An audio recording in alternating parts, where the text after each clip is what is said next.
Hello and welcome, ladies and gentlemen. I'm Rishabh Gulati, and I want to present an episode of an online series I run called Magna Indica, but from our studios, because there are certain things we have to see, not just talk about. It makes it a lot more impactful. As we speak, the World Hindu Congress is happening in Thailand. Ladies and gentlemen, when the World Hindu Congress happens, when Hindus from all over the world gather, not just from India, but from Thailand and Cambodia and Laos and Indonesia, they gather from Japan, from Germany, from North America. What is the point of conversation? And the point of conversation we've seen is turning towards re-understanding, re-awareness. Because as I've discussed in a previous episode of Magna Indica, we have lost complete touch with our Indic roots, who we are. We are highly confused, vindictive and virulent about what Hindutva means, what Hinduism means, what Ram Rajya means.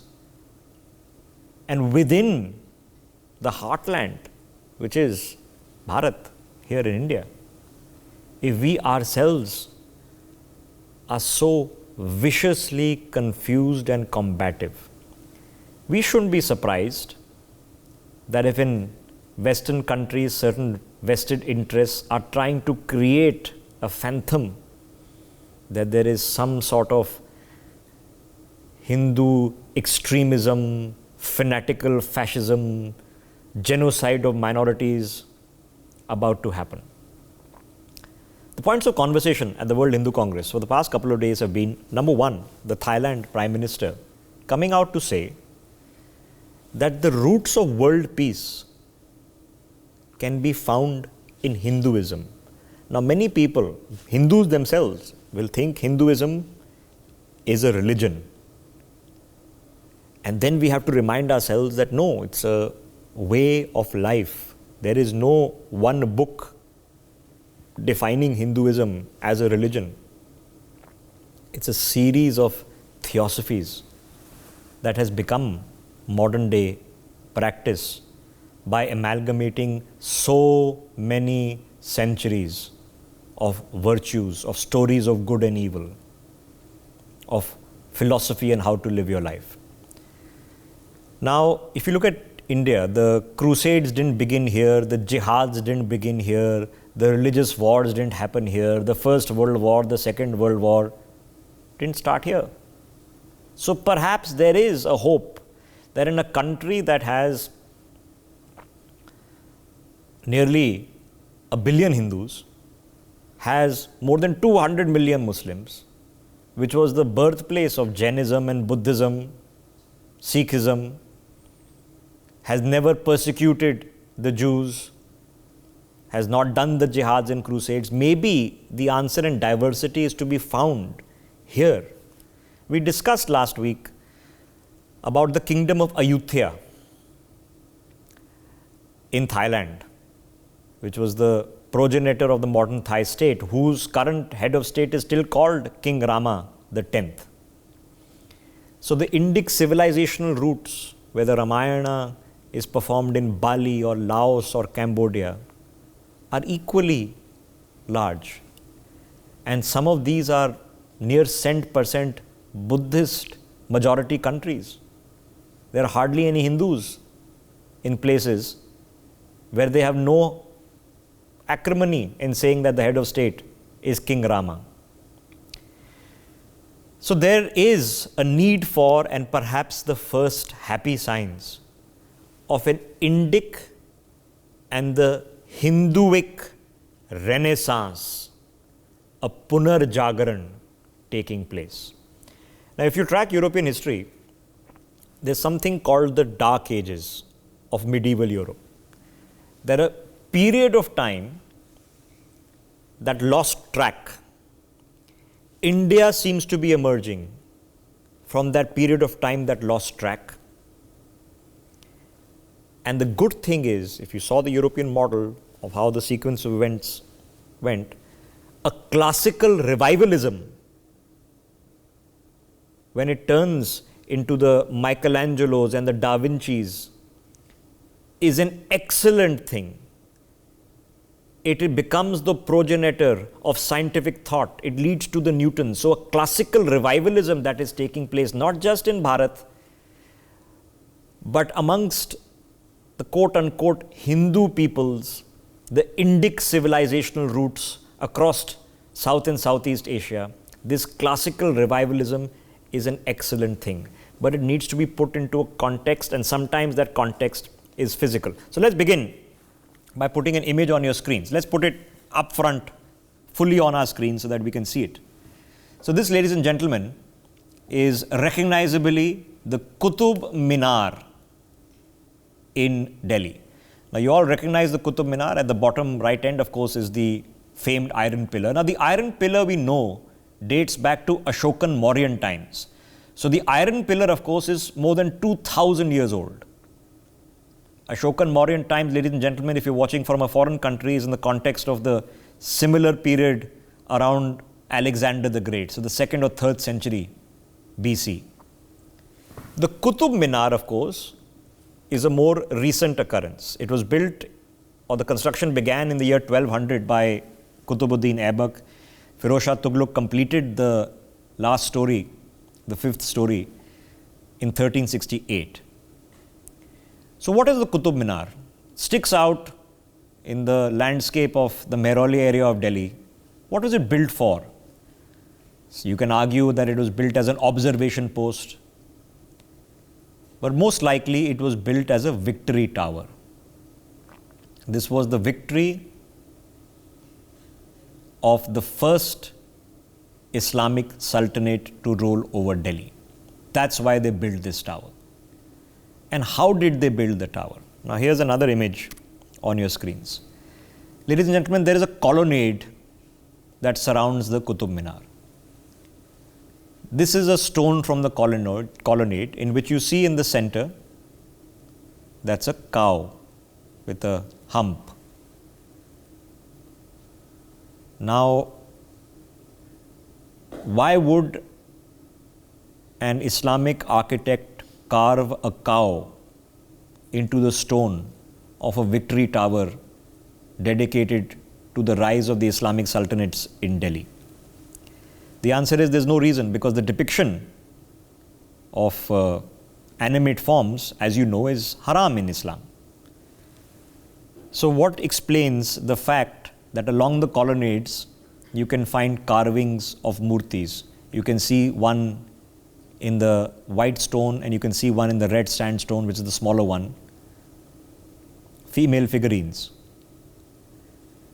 The bodies are there, but the faces are not there. And the reason, ladies and gentlemen, the faces are not there, have a look, the faces have been chiseled off, is because all of these stones were repurposed from Hindu, most probably Ganesh temples and Jain temples pre-existing the Islamic era in New Delhi, or in Delhi at that point of time. Here is the next example. That is recognizably the figure of Lord Ganesh with his trunk, but the face chiseled off. So probably taken from a Ganesh temple. This is the stuff with which the Qutub Minar was built out of. Now, some archaeologists, including people like K.K. Mohammed, argue that the inscriptions indicate that 27 Hindu and Jain temples were demolished and their stones were repurposed in building the compound, where, of course, Iltutmish is buried in the same compound, his grave is there, and to build the victory tower, which is the Qutub Minar. Now let's put this into context, ladies and gentlemen, because context is important, which is why we are here. It is not unusual for stones to be repurposed by conquerors in building new architecture, including religious architecture. Now have a look at this image. For many people, easy to recognize, that's the Vatican. This has been taken from on top of St. Peter's. I've been here, I've climbed the top of St. Peter's Basilica. I think I probably have an image which is almost exactly the same, but with me standing there in that balcony looking across the Vatican, and in the distance is the river Tiber. You cross the bridge and you head into the ancient city of Rome. Now have a look at the oval colonnade. It's always intriguing that a building that is square with a dome should have a very interesting architecture, that a square building is then angled into an oval and then further angled into a straight line. So have a look at the oval colonnade. Now let's take another image and a top-down look. So this is the oval colonnade from the top. You can see the oval. You can see on the top the very interesting angularity leading into the oval, and that is ironically called St. Peter's Square. It's not a square, it's actually an oval. Okay. Now I want you to burn this image of this oval in your screens, because I'm going to show you the next image. Okay. This, ladies and gentlemen, is the oval shaped amphitheater Flavium, also known as the Colosseum. The amphitheater Flavium, of course, built during the time of Vespasian and Titus, and it's the iconic landmark existing structure of Rome. It's been around for the better part of almost 2000 years. Now the reason this is an oval and this is an oval is not a coincidence, because all the stone pillars, which was the colonnade surrounding the Colosseum, built by the emperors Vespasian and Titus, were repurposed to build St. Peter's. That's the reason. And here's an example. Now have a look. This is the temple of Antoninus. This is also in the Roman Forum. You see the lines on the, have a look at this, the lines on the top of the pillars. These were carved in because ropes were attached in an attempt to pull down these pillars to repurpose them. But because the pillars were so massive that they failed and they gave up. So this was a Roman temple whose pillars were being repurposed. So it wasn't unusual in historical times. And I mentioned Vespasian and Titus. So the Catholic Church destroyed, repurposed the stones of the pagan temples of Venus and Castor and Pollux and Antoninus, and rebuilt St. Peter's with the marble, with the stonework, with the masonry. So it's not unusual. And I mentioned, like I said, Vespasian and Titus. Here's another image, ladies and gentlemen. This is known as the Arch of Titus. And Titus was also the commander under his father as emperor, who in the year 70 sacked Jerusalem. The Arch of Titus itself was built in AD 81. So this inscription dates back to AD 81, and this is depicting the sack of Jerusalem. And when they sacked Jerusalem in 70 AD, what did they destroy? They destroyed the second temple built by King Herod on the Temple Mount, which is the point of dispute between the Al-Aqsa Mosque and the Temple Mount as we speak in Jerusalem. The Temple of Herod, which was probably built in the 6th century BC, is the second temple. The first temple was, of course, the Temple of Solomon, which potentially dates back to the 10th century BC. So the Romans destroyed the temple, and this is the depiction. So you see this curved carving. This is the Jewish menorah. It's a candelabra that the Romans carried away, and it has been lost to history. We don't know what happened to it. Recreations have been put in Jerusalem, but we don't know what happened to it. So the Romans in turn sacking and destroying and demolishing, razing to the ground the temple of Herod in Jerusalem in 70 AD. So I said there'll be context. So now let me put the context back. This, in a modern context, is a recreation of what the temple of Herod would have looked like when the Romans destroyed it. This is a sculpture of what it potentially would have looked like. Okay? Now, let's bring this back to an Indian context, because I wanted to establish the context. So it wasn't just Islamic rulers who demolished temples and did things. Have a look at the current situation. And the current situation is important because there is a particular reason that no temples exist in the north of India. This image, of course, is the construction of the Ayodhya temple. You know the construction is about to be completed and very shortly the temple will be inaugurated. Here's another image. This is India's Prime Minister Narendra Modi. This was 3 years ago when the foundation stone laying ceremony was happening. So the temple is almost complete and the inaugural is going to happen very shortly. So this is the rebuilding of the temple of Ayodhya. Now you all know the case history of Ayodhya. If you don't know, it was demolished. It's a site which is the birthplace of Lord Ram. Many disputes have happened about exactly the archaeology and the history of it. Okay?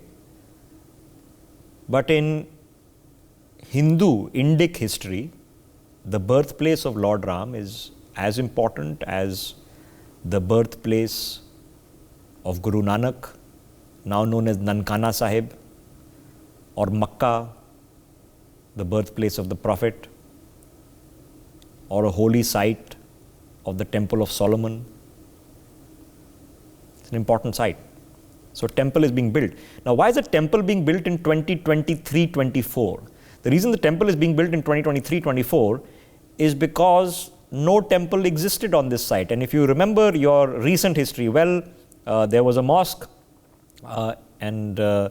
which was targeted and attacked and demolished in the early 1990s. Those criminal cases are still ongoing in this country. But there was only a murti, just a murti, because the temple didn't exist. And to put that into context, this is Kashi Vishwanath, ladies and gentlemen. Okay? Now, the reason Kashi Vishwanath is particularly important because the site itself is at least 2,500, maybe 3,000, maybe 4,000 years old. Varanasi is supposed to be one of the oldest living cities in the world, continuously living cities in the world. So definitely older than Rome, probably dating back to Egyptian periods, at least a couple of thousand years older than the Guptas and the Cholas and even the Mauryas. So the site is probably 2,000, 3,000, 4,000 years old. The temple of Kashi Vishwanath was first destroyed in the 12th century BC by Islamic invaders. Then again, when it was partially reconstructed, Aurangzeb came and finished the job in the 17th century. It was destroyed 3 times, in the 12th century, 15th century, and then again by Aurangzeb in the 17th century. It was completely demolished, which is why this current structure dates only to 1780. So Hindu civilization is supposed to be thousands of years old, world's oldest religion. Why are the temples being built in 2023? This one is only 200 years old. And this one is credited to the Holkars. 1780 they built it. Then it was the Scindias of Gwalior. Daulat Rao Scindia's widow also made a donation. She built the colonnade that surrounds the temple. And finally, in 1828, Maharaja Ranjit Singh made a large donation of gold for the temple. Now, of course, you see the very tiny temple here. For reference of context, you can see the people standing. So it's a very tiny temple, just a couple of stories tall. It's a very tiny temple with a colonnade. This colonnade was built by the Gwaliors. The temples was built by the Holkars. This is all a couple of 100 years old, okay? Because there is, of course, on the left side is a mosque. Because the structure was demolished not once, but twice, but 3 times. Let me get another image if I can on our screens to put this into context. Here is a very familiar structure. Kedarnath, you all recognize this. There was massive flooding there in 2013.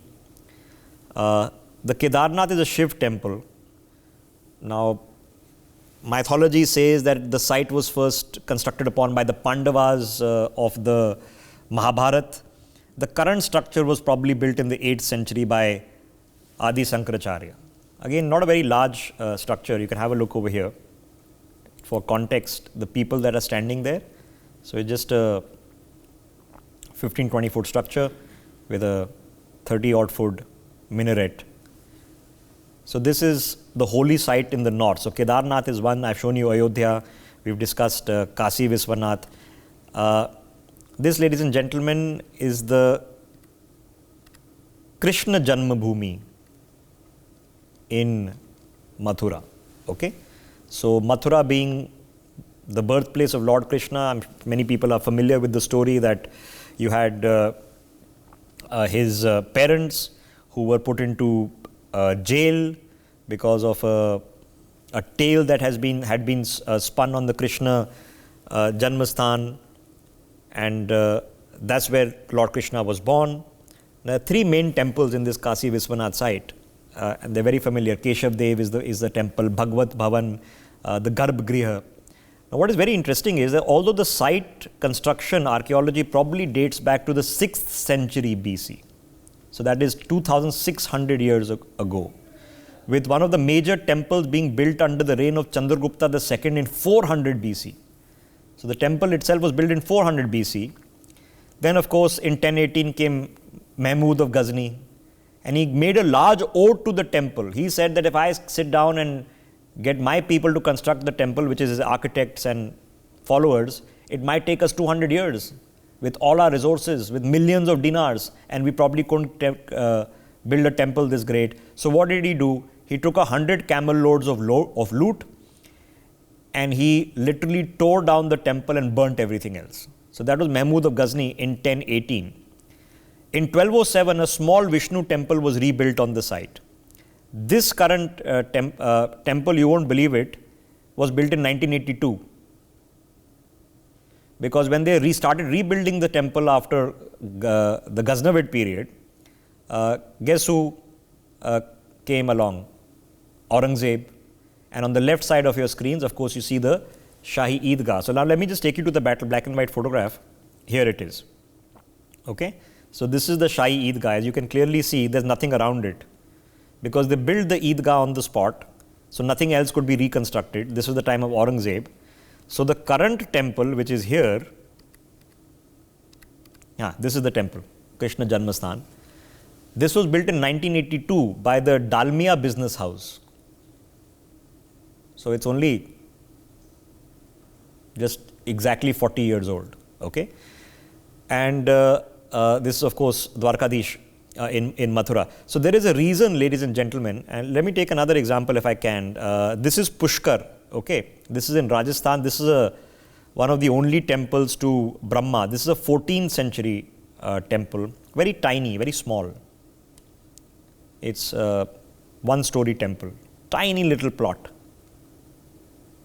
Okay, now you compare these temples to what I've just shown you of St. Peter's and whatnot.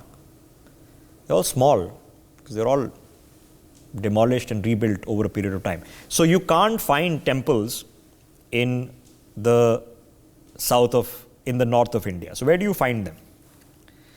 You mostly find them in the south of India. And let's quickly now take you through some beautiful temples in the south of India. And the reason they exist in the south of India is primarily because they were never destroyed. This, ladies and gentlemen, is the Ranganathan Swami temple. This is a Vishnu temple. It is at least 2100 years old. It is one of the oldest temples in the world, and is the third largest current Hindu temple, Ranganathan Swami. Then this is the caves of Eloda. This is the Kailasha temple in Eloda. This goes back to the 8th century AD. This was built by the Rashtrakutas. A couple of other lovely pictures of the carvings in the Eloda caves. They are world famous. Have a look. This is another rampant lions found in the Eloda caves. Remember, they are carved from sheer rock. This is the Adi Kumbeshwar temple. Now, the Adi Kumbeshwar temple, ladies and gentlemen, is a 12th century temple. This is a UNESCO World Heritage Site. It was built by the Cholas in the south of India. Currently,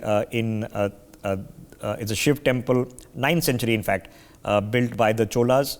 This is in Tamil Nadu. Have a look at this. Look at the carvings on this multi-story temple. Can you imagine that? Here you go, 9th century AD. Have a look at this. Okay. This is the Airavateswara temple. This also is in Tamil Nadu, also a UNESCO World Heritage Site. This is built in the 12th century, again by the Cholas, again a Shiv temple. Have a look at this. Okay. So you want all the great temples, you have to go to the south of India because that's where they weren't demolished. Mahabalipuram, the Shore temple. Have a look at this. Probably, again, 8th century, 725 is the figure given to us. Again, a UNESCO World Heritage Site, again built by the Cholas. Probably part of a massive complex that has since fallen into the sea. Have a look at this lit up at night on the seashore. Look at this. Absolutely gorgeous. This is taken from a offshore. Huh? It's known as the Shore temple for this reason. This is the Brihadeswara temple. This is Thanjavur, very famous site in Indian history. Again, Tamil Nadu. This is a 5th century temple, so about 15 to 1600 years old. It was built upon by the Chalukyas, the Pallavas, the Cholas, all built on this site. Have a look at this. This is a Tamil inscription going back 1500 years, found in Thanjavur. Absolutely gorgeous. This is the top of the temple over there. Look at the level of scale of the carvings that have been done. Absolutely fabulous. This is the Lingaraja temple. This is a 6th century Shiv temple, the largest temple in Bhubaneswar in Odisha. Vishnu temple, the current structure which you see over here is a 11th century structure built by Somavanshi, the king Yayati the first of the Somavanshi dynasty. Have a look at this. Again, Bhubaneswar. Look at this. The Dhwaj on top of the temple.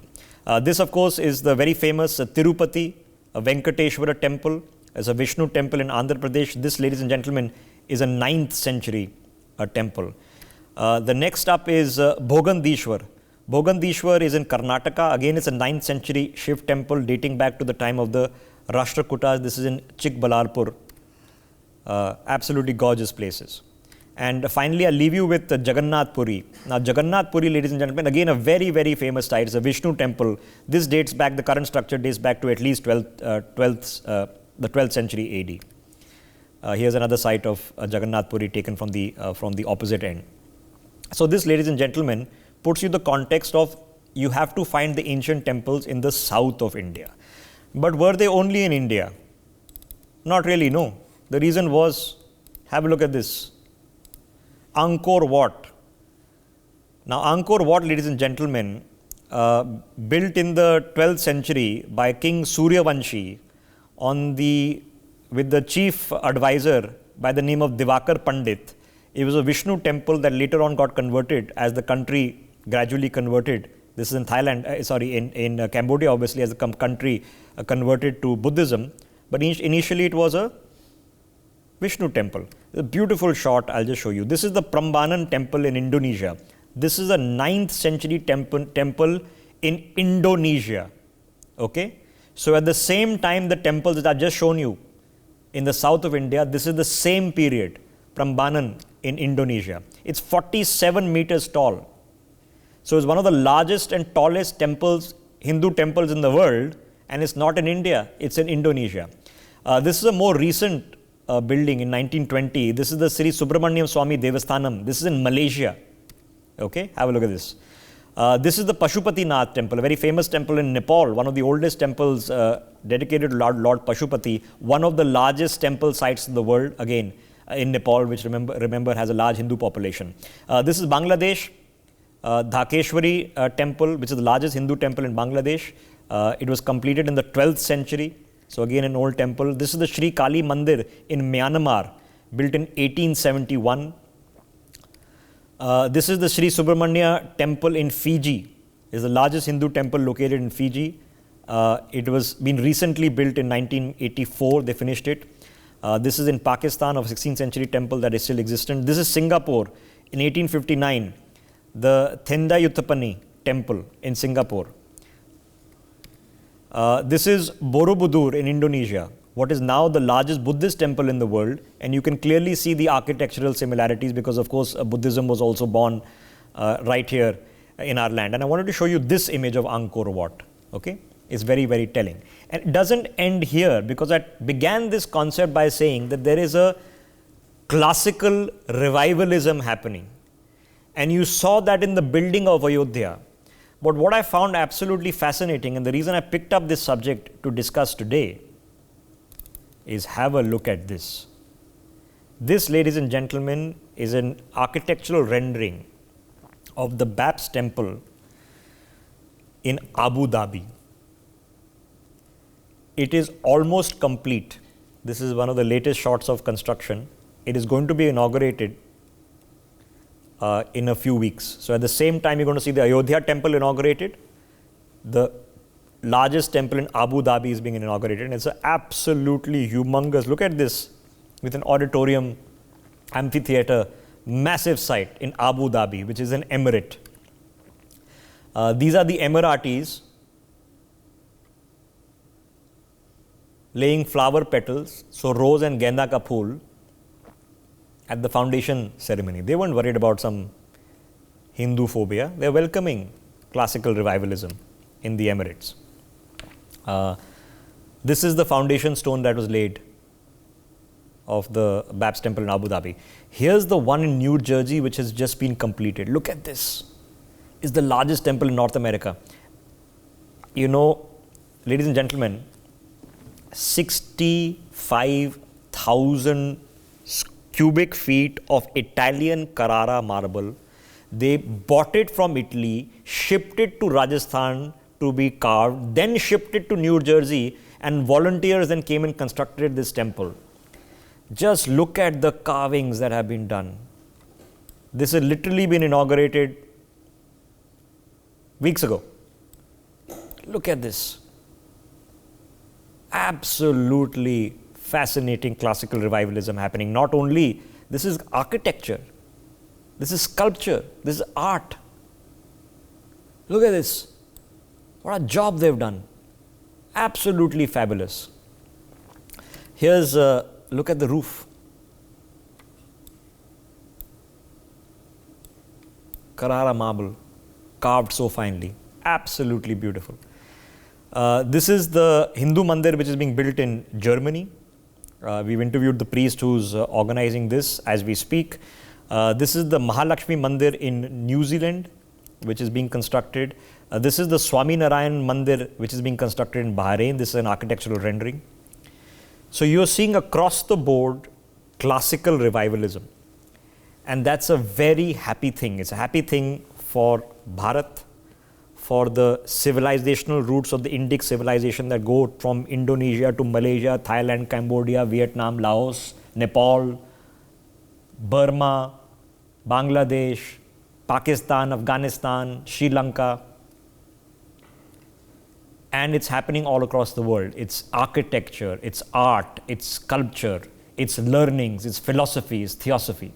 And you're seeing it happen. So in the span of a few short weeks, you're going to see all this architecture being reborn, not only in the holy places like Ayodhya, but all over the world. And it's a telling compilation that we've tried to put together for you today. Thanks for watching.